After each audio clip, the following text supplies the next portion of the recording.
దానికోసం BRS party senior నాయకులు చాలామంది పర్యవేక్షణ చేస్తూ ఉన్నారు. 15 ఆగస్టు తర్వాత రుణమాఫీ జరగని లక్షలాది మంది రైతులకు మద్దతుగా కేసీఆర్ గారి నాయకత్వంలో బీఆర్ఎస్ పార్టీ నిలబడుతుంది. కాంగ్రెస్ను ప్రశ్నిస్తుంది. మోసపూరిత కాంగ్రెస్ ఇచ్చినటువంటి మాట నిలబెట్టుకునేంత వరకు కూడా ఒక్క రైతు కూడా రుణమాఫీ జరగకుండా ఉన్నదంటే దానికి బీఆర్ఎస్ మద్దతు ఇస్తుంది తప్పకుండా రైతులకు అని చెప్పి ఈ సందర్భంగా మీకు తెలియడం జరుగుతూ ఉన్నది. ముఖ్యంగా ఇవాళ పిఏసిఎస్లో కానీ బ్యాంకులలో కానీ అంతటా కూడా డబల్ పేర్లు రావడం, ఆధార్ మిస్ మ్యాచ్ కావడం, ఆధార్ నంబర్లో తేడా ఉండడం లాంటి కంప్లైంట్స్ మంత్రి తుమ్మల గారు చెప్పినట్టే మరి 30,000 పైచలకు అలాంటి కంప్లైంట్స్ ఉన్నాయని ప్రభుత్వమే చెప్పింది. కానీ మా దృష్టికి వచ్చింది లక్షలాది మంది రైతుల కంప్లైంట్స్ అట్లా ఉన్నాయి. ఆ కంప్లైంట్స్ సవరణ కోసం ప్రతి బ్రాంచ్ దగ్గర ప్రత్యేకంగా మరి అక్కడ ఒక సెల్ ఏర్పాటు చేయాలి. రైతుల కంప్లైంట్స్ తీసుకోవాలి. తీసుకొని 30 రోజుల లోపు పరిష్కరించాలి, సవరణ చేయాలని చెప్పి ప్రభుత్వమే జీవో నంబర్ 567లో లాస్ట్ పారాలో చాలా స్పష్టంగా చెప్పింది. దాన్ని ఉల్లంఘించి ప్రభుత్వము ఇవాళ పిఎస్సిఎస్ చైర్మన్ల పైన, సిఇఓల పైన, కంప్యూటర్ ఆపరేటర్ల పైన, బ్యాంకు సిబ్బంది పైన ఇవాళ క్రిమినల్ కేసులు పెడతా ఉన్నది. క్రిమినల్ కేసులు పెట్టి ఇవాళ చేయని తప్పులకు వాళ్ళను బలి చేసి బాధ్యులను చేసేటువంటి కుట్రకు కాంగ్రెస్ పార్టీ ప్రభుత్వం తెరలేపింది. వరంగల్ జిల్లాలో నల్లవెల్లి మండలంలో సహకార సంఘం పైన, పాలకవర్గం పైన క్రిమినల్ కేసులు నమోదు చేయడం అంటే ఇది రాష్ట్రంలో అందరినీ కూడా రైతులను నిందితులను చేయడమే, రైతులను క్రిమినల్స్గా చూడడమే, రైతులను భయభ్రాంతులకు గురి చేసి 18,000 కోట్లతోటే రుణమాఫీ మమ అనిపించుకొని మిగతా డబ్బులు ఇవ్వకపోవడానికి కరెక్షన్స్ ఉన్నాయని చెప్పి, తప్పుడు సమాచారం అందించిళ్ళు గ్రౌండ్ నుంచి అని చెప్పి, దానికోసం ఎంక్వైరీ జరగాలని చెప్పి ఆ రకమైనటువంటి వంకర మాటలకు అవకాశం ఇవ్వడానికే రేవంత్ రెడ్డి గారి ప్రభుత్వం ఇవాళ ఆలోచిస్తున్న విషయం పొన్నం ప్రభాకర్ గారు ఆత్మవిమర్శ చేసుకోవాలని చెప్పి నేను తెలియడం జరుగుతూ ఉన్నది. ముఖ్యంగా కలెక్షన్ సెంటర్ల గురించి మాట్లాడారు. ఎవరి అండి కలెక్షన్ సెంటర్లు?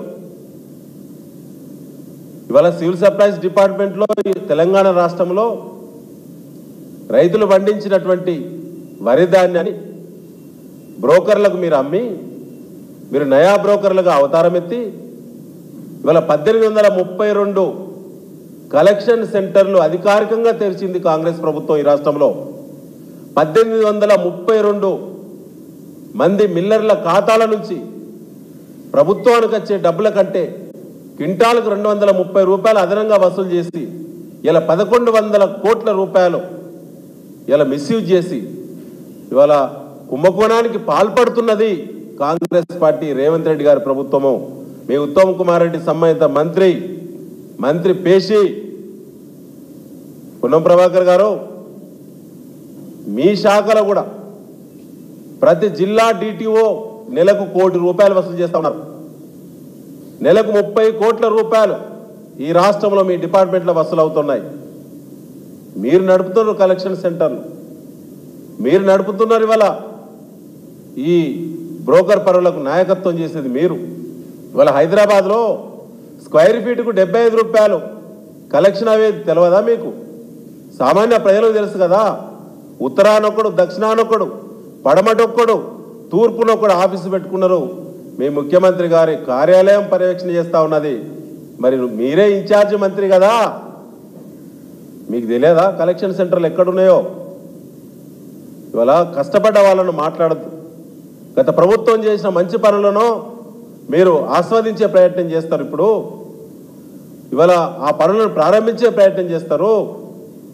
ఆ ప్రభుత్వంలో చేసినటువంటి అప్పుల గురించి మాత్రం మీరు పదే విమర్శకు మీరు పాల్పడతారు. ఇప్పటికీ 50,000 కోట్ల రూపాయలు అప్పైంది. మీ ప్రభుత్వం 50,000 కోట్ల అప్పు దాటింది ఇప్పటికే ఈ రోజుకి. ఇవాళ మా ప్రభుత్వం చేసింది హరీష్ రావు గారు పదే పదే సభలో చెప్పిండు, 3,20,000 కోట్ల వరకే మేము అప్పు చేసినాము అని చెప్పి. ఎన్ని అసెట్స్ ఇవాళ ఈ తెలంగాణ సమాజానికి ఇచ్చిండు కేసీఆర్ గారు ప్రభుత్వం. ఒకసారి ఆలోచన చేయాలి. నిన్న మా కేటీఆర్ గారు అన్నారు, నిన్న జగిత్యాలలో సాగు ఎందుకు తగ్గింది ఈ రాష్ట్రంలో, 16 లక్షల ఎకరాల సాగు ఎందుకు తగ్గింది? కేటీఆర్ గారి ప్రశ్నకు సమాధానం చెప్పే తెలివినదా ఈ ప్రభుత్వానికి? ఇవాళ రైతు భరోసా ఎగ్గొట్టిళ్ళు, సమయం అయిపోయింది, నాట్లు అయిపోయినాయి. అసలు రైతు బంధు పథకం పుట్టిన కానించి కూడా ఫస్ట్ టైం ఇవాళ మీరు మోసం చేసినారు. ఇవాళ 16 లక్షల ఎకరాల సాగు తెలంగాణ రాష్ట్రంలో ఎందుకు తగ్గిందో, మీ పట్ల రైతుల విశ్వాసం ఎందుకు కోల్పోతున్నారో, ఈ ప్రభుత్వం పైనే రైతులకు భరోసా లేదు. ఇక మీరేం రైతు భరోసా ఇస్తారు ఈ రైతాంగానికి? ఒకసారి ఆలోచన చేయాలని చెప్పి నేను కోరుతా ఉన్నాను. దమ్ముంటే మేము చెప్పిన కలెక్షన్ సెంటర్లు, దానికి ఉదాహరణలు కూడా ఉన్నాయి. మీరు నిర్దేశించినటువంటి ఆ టార్గెట్ పూర్తి చేయడానికి అధికారులు ట్రాప్ అవుతున్నారు. ఇవాళ మహబాద్లో మీ జిల్లా అధికారులు, ఇవాళ ఈ రాష్ట్రంలో మీ డిపార్ట్మెంట్లో ఎన్ని అవినీతి ఆరోపణలు వచ్చినాయో ఒకసారి ఆత్మవిమర్శ చేసుకోవాలి. ఇవాళ ఉదయమే రంగారెడ్డి జిల్లాలో కూడా ఒక ఉన్నత స్థాయి అధికారి ట్రాప్. అంటే ఇవాళ కేసులలో దొరుకుతున్నో అధికారులు అవినీతికి పాల్పడ్డారని చెప్పి వాళ్ళపైన నెట్టి వాళ్ళని భయభ్రాంతులకు గురి చేసే ప్రయత్నం చేస్తారు మీ ప్రభుత్వం.